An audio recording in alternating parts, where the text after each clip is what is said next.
যে আপনারা এক অংশ বিএনপিকে বেশি সাপোর্ট করেন, আর এক অংশ জামাতকে বেশি সাপোর্ট করেন।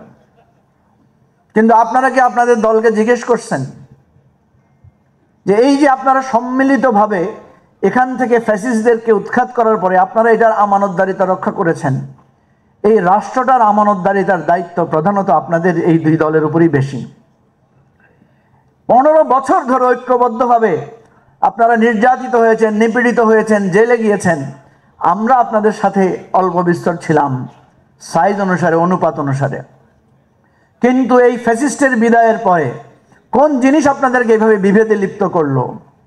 কোন জিনিস আপনাদেরকে ভাইয়ে ভাইয়ের জায়গা থেকে কিছুটা প্রতিদ্বন্দ্বী এবং তারপর শত্রুতায় দিকে পরিগণিত করলো? কোন জিনিস?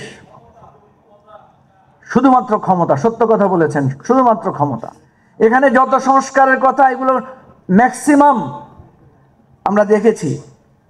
বাইরে এসে যে বক্তব্য দেওয়া হয়, ম্যাক্সিমাম বক্তব্য হচ্ছে আপনার শুধুমাত্র একে অপরকে ঘায়েল করার জন্য, একে অপরকে যুক্তি দিয়ে পরাস্ত করার জন্য।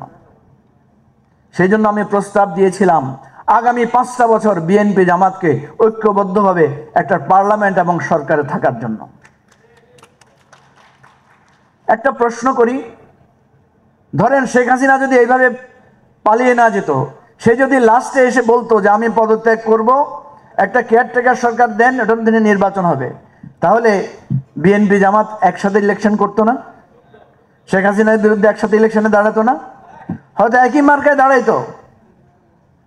আজকে শেখ হাসিনার পতনের পর আপনাদের ইতিহাস, ত্যাগ, আপনাদের একে অপরের প্রতি সব কিছু হয়ে গেছে।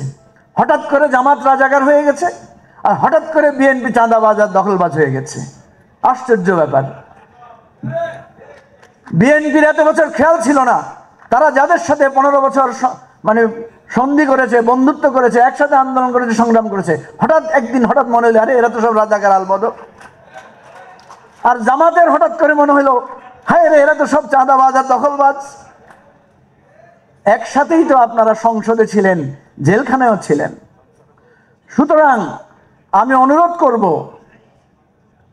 অনেক ঝগড়া, অনেক বিভক্তি হয়েছে। আমার যদি ক্ষমতা থাকতো আমি একটা দোয়া মাহফিলের আয়োজন করতাম যে আল্লাহ জামাত আর বিএনপিকে তুমি হেদায়েত দাও, তাদের মধ্যে একটা শুভবুদ্ধির উদয় হোক, এটা আমি দাবি করতাম।